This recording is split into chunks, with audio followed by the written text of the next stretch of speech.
ఉన్న బంగారాన్ని విడిపించి ఆ రోజు ఆన్లైన్ రేటుకే మేము కొంటాం. Sharma gold company. నమస్తే, మీరు చూస్తుంది సుమన్ టీవీ. నేను మీ కీర్తి. ఈ రోజు నాతో పాటు ఉన్నారు ప్రముఖ ఆస్ట్రాలజర్ నందిపట్ల శ్రీహరి శర్మ గురుగారు. నమస్తే గురుగారు. వాగర్థావ్యవ సంపృక్తౌ వాగర్థ ప్రతిపత్తయే జగతః పితరౌ వందే పార్వతీ పరమేశ్వరౌ. సదాశివ సమారంభాం శంకరాచార్య మధ్యమాం అస్మదాచార్య పర్యంతం వందే గురు పరంపరాం. ఆదిత్యాయ చ సోమాయ మంగళాయ బుధాయ చ గురుశుక్ర శనిభ్యశ్చ రాహవే కేతవే నమః. శృంగేరి జగద్గురు పీఠాధిపతులకి కంచి పీఠాధిపతులకి నమస్కారములు తెలియజేసుకుంటూ కార్యక్రమాన్ని ప్రారంభిద్దాం.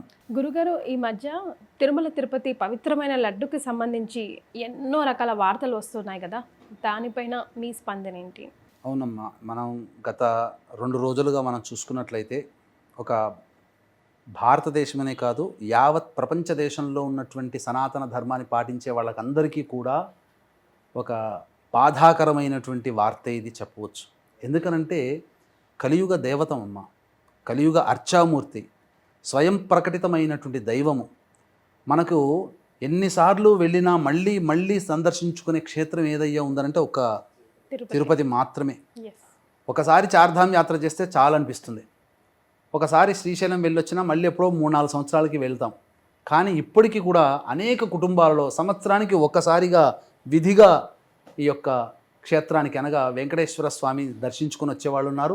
ప్రతి నెల దర్శించుకునే వాళ్ళు ఉన్నారు. 6 నెలలకు ఒకసారి దర్శించుకునే వాళ్ళు ఉన్నారు. అంతేకాకుండా కేవలం ఈ యొక్క ఇబ్బంది కలిగినటువంటి గత 2-3 రోజుల నుంచి మనం వింటున్నటువంటి వార్త ఏదైతే ఉందో ఆ వార్త ఇబ్బంది మన తెలుగు రాష్ట్రాలకే కాదు, భారతదేశం యావత్తు కూడా కుదిపేస్తుంది, ప్రపంచవ్యాప్తంగా. ఎందుకంటే శ్రీమాన్ ముఖ్యమంత్రి చంద్రబాబు నాయుడు గారు ఎన్డీఏ సమావేశంలో తెలియచేయడం జరిగింది. ప్రపంచవ్యాప్తంగా ఇది బాగా ఒక ప్రకంపనలను సృష్టిస్తుందని చెప్పవచ్చు. కాకపోతే ఎందుకు ఈ విధంగా చేయాల్సింది, హిందువుల మనోభావాలు పూర్తిగా దెబ్బతిన్నట్టే లెక్కమ్మ. ఎందుకనంటే ఏ ఇంట్లోనైనా కానీ స్వామిని దర్శనం చేసుకొని తిరుపతి లడ్డు తీసుకొని వచ్చిన తర్వాత ఆ వెంకటేశ్వర స్వామి దగ్గర దీపారాధన చేసి స్వామి సుప్రభాత అవన్నీ చదువుకొని తిరుపతి లడ్డూని అందరికీ కూడాను పంచే పవిత్ర కార్యముగా చూసుకునేటువంటి వ్యవస్థ దొరకకపోతే కూడా ఎవరు మనం తరపున బంధువులు కానీ స్నేహితులు కానీ ఎవరు వెళ్తున్నా మాకు ఒక లడ్డు పట్టుకురావయ్యా అని చెప్పి మనం ప్రేమగా అడిగేటువంటిది. అసలు ఆ సువాసన కానీ ఆ లడ్డూ కానీ అసలు మనము తన్మయత్వంతో ఉండిపోవాల్సింది. ఎందుకంటే అందులో వాడబడేటువంటి ప్రతి వస్తువు కూడాను ఆధ్యాత్మిక దైవిక చింతనకి మారుపేరుగా ఉండేటువంటి వస్తువుల్ని, ప్రతిదీ కూడాను కల్తీ లేకుండా గత కొన్ని సంవత్సరాలుగా మనం ఉన్నటువంటి స్థితి నుంచి ఈ రోజున గత కొన్ని సంవత్సరాలుగా ఆ తిరుపతి లడ్డూలో ఏదో జరుగుతుంది, దాని యొక్క ఫ్రాగ్రెన్స్ అంటే దాని యొక్క పవిత్రత ఏదో దెబ్బతింటుంది, ఇదివరకటిలాగా గుమగుమలు లేవు అనే వార్తని తరచూ మనం వింటున్నాం. ఇది ఎక్కడ లోపం జరిగింది, ఏ ప్రభుత్వం అనేది మనకు అప్రస్తుతం. కానీ ప్రభుత్వ జోక్యం అనేటువంటిది యొక్క టీటీడీలో ఉండడం వల్ల తద్వారా మనకు తీరని నష్టమే జరుగుతుందని చెప్పవచ్చు. ఎందుకనంటే ఒకప్పుడు ఇప్పుడు వివాదం అంతా ఏంటమ్మా, ఆ యొక్క లడ్డూలో ఉన్నటువంటి వాడబడినటువంటి నెయ్యిలోనే. ఆ యొక్క గుజరాత్లో ఉన్నటువంటి ల్యాబొరేటరీ ద్వారా తెలిసింది ఏంటి, edible oils, soya beans oil, soya నూనె, బీన్స్ నూనె, అలాగే ఫిష్ ఆయిల్, మరియు ఈ యొక్క జంతువుల కొవ్వుతో ఉన్నటువంటిది, పందిదో లేకపోతే ఎద్దుదో ఏ బర్రెదో మనకు తెలియదు, కానీ అందులో జంతువుల నుంచి చర్మము నుంచి వచ్చినటువంటి కొవ్వుల్ని కూడా వాడారు ఆ లడ్డు తిరుపతి లడ్డూలు అని చెప్పి రిపోర్ట్స్ వచ్చాయి. రిపోర్ట్స్ వచ్చినప్పుడు ఇక్కడ మనం గమనించుకుంటే మరి గత కొన్ని సంవత్సరాలుగా లేనటువంటిది ఇప్పుడు ఎందుకు జరిగిందనంటే, ఈ యొక్క అటానమస్ బాడీ టీటీడీ అనేటువంటిది సర్వస్వతంత్రమైనటువంటి వ్యవస్థ, ప్రభుత్వ జోక్యము లేకుండా స్వతంత్రంగా నడిచేటువంటి వ్యవస్థ. దాన్ని బేస్ చేసుకొని అనేకమైనటువంటి విశ్వవిద్యాలయాలు కానీ, అనేక మంది వేద పండితుల యొక్క అధ్యయనం కానీ, అలాగే అనేక రకాలైనటువంటి స్వచ్ఛంద సేవా కార్యక్రమాలు ఆ టీటీడీ ద్వారా మనకు జరపబడుతున్నాయి. కాబట్టి ఆ టీటీడీ దైవము కూడా దృష్టిలో పెట్టుకొని అనేక మంది తలనీలాలు సమర్పణ కావాలి, లేకపోతే నిలువు దోపిడీలు కానీ, లేకపోతే వాళ్ళ కోరికలు తీరితే వాళ్ళు సమర్పించే కానుకల రూపంలో కానీ రోజులకి 10 కోట్ల సంఖ్యలో ప్రతిరోజు కూడాను ఆదాయం అందుతున్నటువంటి దేవాలయంలో ఇంతటి అప్రజాస్వామికమైనటువంటి ఇంత హేయమైనటువంటి డబ్బు కోసము, డబ్బుని ఏమని చెప్తున్నారు అధికారులు, ఒకప్పుడు టెండర్లు పిలిచాము, ఒకప్పుడు నడిచినటువంటి కంపెనీని కాదని ఇంకా తక్కువ ధరకి నెయ్యిని కనుక మనం సంపాదించుకుంటే ఆదా చేసిన వాళ్ళం అవుతాము అనే భావనతో టెండర్లు పిలిచాము, వాళ్ళకి అప్పగించాము అని చెప్పేసి అంటున్నారు. ఇక్కడ గమనించాల్సిన అంశం ఏంటంటే, మనము భగవంతుడు సంపాదించుకున్నటువంటి సొమ్మది, ఆయన కోసం ఆదాయం ఏమైనా తక్కువ, ఆయనకి ఇస్తున్నటువంటి సొమ్ములో, ఆయన సంపాదించుకునేటువంటి సొమ్ములో మనం ఆదా చేయాల్సినటువంటి అవసరం ఏముంది? ఇంకా ఆదా చేయాల్సిన డబ్బుని ఆదా చేయదలిస్తే ఇంకొక రూపేణ ఆదా చేయవచ్చు. ఇంకొక దుబారా ఖర్చులు, అనవసరమైనటువంటి ఆడంబరాలకు పోయేటువంటి ఖర్చుల్ని తగ్గించుకొని మనం చక్కగా నడిపించుకోవచ్చు. కానీ ఇక్కడ జరిగినటువంటి ఏంటంటే లక్షల కోట్ల ప్రజలు హేయమైనటువంటి లక్షల కోట్ల యావత్ ఇది కేవలం భారతదేశంలో ధార్మిక భావంతో ఉన్నటువంటి హిందూ మతస్థులకే కాదమ్మా, ప్రపంచం యావత్తు భారతదేశం యొక్క కీర్తి ప్రతిష్టలు ఈ యొక్క వివాదంలో పడిపోయినట్టే లెక్క. కీర్తి ప్రతిష్టలు ఎందుకనంటే వాళ్ళ దేశం అట్రా, ఎందుకంటే ఏ దేశం గురించి తెలవకపోయినా వెంకటేశ్వర స్వామి గురించి ప్రపంచవ్యాప్తంగా తెలుసు. ఎందుకంటే సెకండ్ హైయెస్ట్ ఇన్కమ్ టెంపుల్గా మన భారతదేశంలో ప్రసిద్ధి చెందినది ఇది. వాటికన్ సిటీ తర్వాత 2వ అత్యధిక ఆదాయం వచ్చే దేవాలయం ఇదే. కాబట్టి ఇక్కడ ఏంటంటే చాలా మటుకు మనం గమనించుకున్నట్లయితే కొన్ని ఇబ్బందికర పరిస్థితులు తలెత్తాయని చెప్పవచ్చు మనం. ఎందుకనంటే దీనికి ఇంతకుముందు ఒక 50 సంవత్సరాల కిందకు ముందు కనుక మనం చరిత్ర చూసుకుంటే ఎప్పుడు అంత ఆనందంగా అంత ఆరోగ్యంగా లడ్డూలు తయారు చేసేవాళ్ళు. ఎప్పుడు కూడా ఈ వివాదం రాలేదు. ఎందుకు అంటే నందిని బ్రాండ్ శుద్ధ తప్ప అని కర్ణాటకలో ఇక్కడ మనం నందిని బ్రాండ్తో మనం పిలుచుకుంటాం. Karnataka milk federation company limited అనేటువంటిది కర్ణాటక ప్రభుత్వం వాళ్ళు నడుపుతున్నటువంటి ఈ యొక్క ఆధ్వర్యంలో జరుగుతున్నటువంటి నెయ్యిని 50 సంవత్సరాలుగా వాడుతూ వస్తున్నారు. వాళ్ళు ఎటువంటి ప్రమాణాన్ని పాటించేవారనంటే వారు ముఖ్యంగా ఆధ్యాత్మిక పరులు. పైగా మనం తయారు చేసేటువంటి నెయ్యి ఏదైతే ఉందో అది దైవ కార్యానికి వినియోగిస్తున్నామని చెప్పి భావన చేసి సాధారణమైనటువంటి రుసువుతో భక్తి ప్రపత్తులతో లాభార్జన ధ్యేయంగా కాకుండా ప్రతిరోజు కూడాను అవసరమయ్యేటువంటి నెయ్యిని వాళ్ళు అందించేవాళ్ళు. ప్రతిరోజు కూడాను ఈ తిరుపతి దేవస్థానంలో 15 టన్నుల వరకు కూడా నెయ్యి వినియోగం అవసరం అవుతుంది. కాబట్టి 50 సంవత్సరాల నుంచి నడుస్తున్నటువంటి ఆ యొక్క కాంట్రాక్ట్ని కాదని ఈ మధ్య కొన్ని సంవత్సరాల్లో ఈ మధ్య వేరే వాళ్ళకి టెండర్ ద్వారా పిలిపించి అతి తక్కువకి ఎవరు కోట్ చేస్తారో వాళ్ళకి ఇద్దామని చెప్పి టెండర్ ద్వారా 5 కంపెనీలకు ఇవ్వడం జరిగింది. వాళ్ళలో ఒక కంపెనీ జరిగినటువంటిది ఏంటంటే అది చేస్తున్నటువంటిది ఏంటంటే ఇక్కడ మనం ఏదైనా ఒక పని చేస్తున్నప్పుడు మన ఇంట్లో ఒక ఫంక్షన్ పెట్టుకుంటామమ్మా, లేదా ఒక వస్తువు కొనుక్కుందామని వెళ్తాం. ఆ వస్తువు వాళ్ళు అమ్మగలిగే సామర్థ్యం ఉందా లేదా తెలుసుకొని కదా మనం కొనుక్కుంటాం. ఒక ఫంక్షన్ చేద్దాం, లేదా ఒక 10 మందికి భోజనం లేదా 100 మందికి భోజనం ఆర్డర్ ఇస్తాం. ఇచ్చినప్పుడు ఆ 100 మందికి చేయగలిగే కెపాసిటీ ఉన్నవాడా వంటవాడు లేదా అని మనం చూసి మనం ఇస్తాం.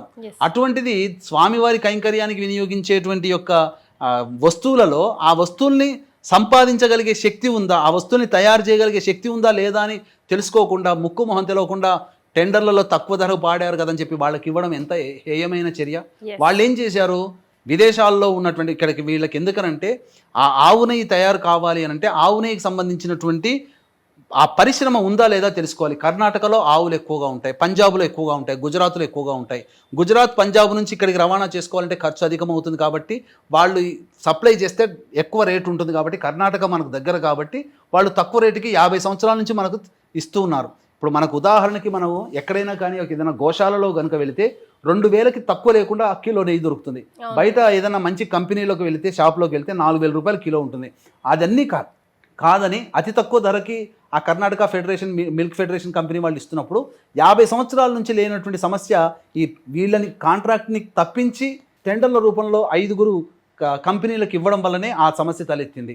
తద్వారా ఏమవుతుంది, వాళ్ళు ఏం చేశారు, ఒక కంపెనీ వాళ్ళు విదేశాల్లో బటర్ని దిగుమతి చేసుకున్నారు. విదేశంలో ఉండే బటర్ని దిగుమతి చేసుకుని ఇక్కడ బటర్ని కరిగించి అనగా వెన్నని కరిగించి నెయ్యి తయారు చేసి ఆ నెయ్యిని ఇందులో వాడేవాళ్ళు. తద్వారా ఏమవుతుంది, ఇక్కడ వీరికి స్వచ్ఛందంగా మంచి చేయాలని ఉండవచ్చు, కానీ వాడికి వెన్న దొరికే సౌలభ్యత లేకపోవడం వల్ల విదేశాల నుంచి దిగుమతి చేసుకున్నాడు. ఆ విదేశ వాళ్ళు ప్రామాణికాలు పాటిస్తాడని నమ్మకం ఏంటి, విదేశాల్లో ఉండేటువంటివి మన ఆవులు ఉండవు కదా, అక్కడ జెర్సీ ఆవులు ఉంటాయి. జెర్సీ ఆవులు అంటే క్రాస్ బ్రీడ్తో పుట్టినటువంటి ఆవులు. క్రాస్ బ్రీడ్తో పుట్టినటువంటి ఆవుల నుంచి తయారయ్యేటువంటి పాలని తాగడం కానీ వెన్నని వినియోగించుకోవడం కానీ ఇవన్నీ మార్పులు కానీ అనేక హేయమైన చర్య. కాబట్టి దేవతలకు సంబంధించినటువంటి ఈ అర్చామూర్తికి సంబంధించేటువంటి నైవేద్యాలు కానీ లేకపోతే ఇతరత్ర ఉపచారాల్లో కానీ స్వచ్ఛమైనటువంటి దేశీయ ఆవు నెయ్యినే వాడేయమని మనకు శాస్త్రం చెబుతుంది. ఈ మధ్య మళ్ళీ ఈ యొక్క రోజులోనే 1-2 రోజుల్లోనే ఏం వివాదం చెప్తున్నారు, దేవుడికి సంబంధించి చేసేటువంటి కైంకర్యాలలో ఉపయోగించేటువంటి వస్తువులన్నీ కూడా ప్రామాణికంగా తీసుకొని చేస్తున్నాము, కాకపోతే మిగతా వాటిలో మాత్రం ఇలా టెండర్లు పిలిచాము, దేవుడికి మాత్రం మేము స్వచ్ఛంగానే మంచిగానే చేశాము అని చెప్తున్నారు. అంటే దేవుడికి ఒక పద్ధతి, ఆ దేవుడికి కైంకర్యంగా వినియోగించే లడ్డూలకి ఇంకొక పద్ధతిగానంటే. కాబట్టి ఇక్కడ హిందువుల మనోభావాలు అనేటువంటివి తగ్గాయి, హిందువుల మనోభావాలు మనల్ని ఇబ్బంది పెడుతున్నాయి. కాబట్టి ఇకనైనా కానీ తగు చర్యలు అనేటువంటి వాళ్ళు ప్రభుత్వ అధికారులు తీసుకోవాలి. ప్రభుత్వంలో పనిచేసేటువంటి వాళ్ళు ఎందుకనంటే ఆ పనిచేసేటువంటి వ్యక్తులందరూ కూడా హైందవ ధర్మాన్ని యాక్సెప్ట్ చేయగలిగి ఉండి ఆ దేవునికి నమస్కారం చేసుకొని కానీ విధుల్లో జాయిన్ అయ్యేటట్టుగా చూసుకోవాలి. అలాగే పాలక మండలి ఇప్పుడు చూశారనంటే ప్రభుత్వం మారినా ముఖ్యంగా మార్పు చేర్పులు మంత్రులు కేటాయించకుండానే ఫస్ట్ రేస్ మొదలవుతుంది. పాలక మండలిలో బోర్డు మెంబర్లుగా ఎవరని రాజకీయాలు అనేటువంటి వాళ్ళు వెళ్ళిపోతున్నారు.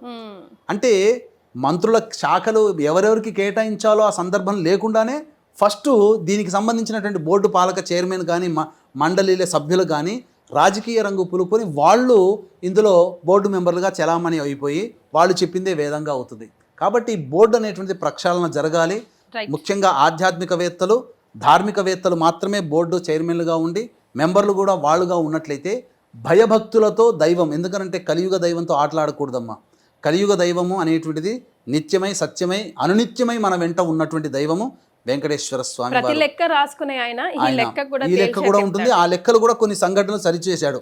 ఈవోగా పనిచేసినటువంటి ఒక వ్యక్తి తన కొడుకు నిశ్చితార్థం అయిపోగానే ఆ యొక్క దుర్మార్గ కార్యక్రమాల ప్రభావానికి పాల్పడడం వల్ల ఆ వ్యక్తి పెళ్లి నిశ్చితార్థం అయినా పెళ్లి కాకుండానే చనిపోవడం జరిగింది. కాబట్టి ఇవి అనేక సంఘటనలు దైవం ఉంది అని నిరూపించడానికి ఇన్ని దెబ్బలు తగులుతున్నా మళ్ళీ అదే తప్పులు చేయడం అనేటువంటిది హేయమైన చర్య. హిందువుల మనోభావాలు దెబ్బతిన్నవి, ఇందులో ఏమాత్రం సందేహం లేదు. ఇకనైనా కానీ చెడులో మంచి వెతుక్కునే స్వభావం మనకు ఉన్నది కాబట్టి ఈ చెడు అనేటువంటిది అందరినీ ఒకసారి గగుర్పాటు కొలిచింది.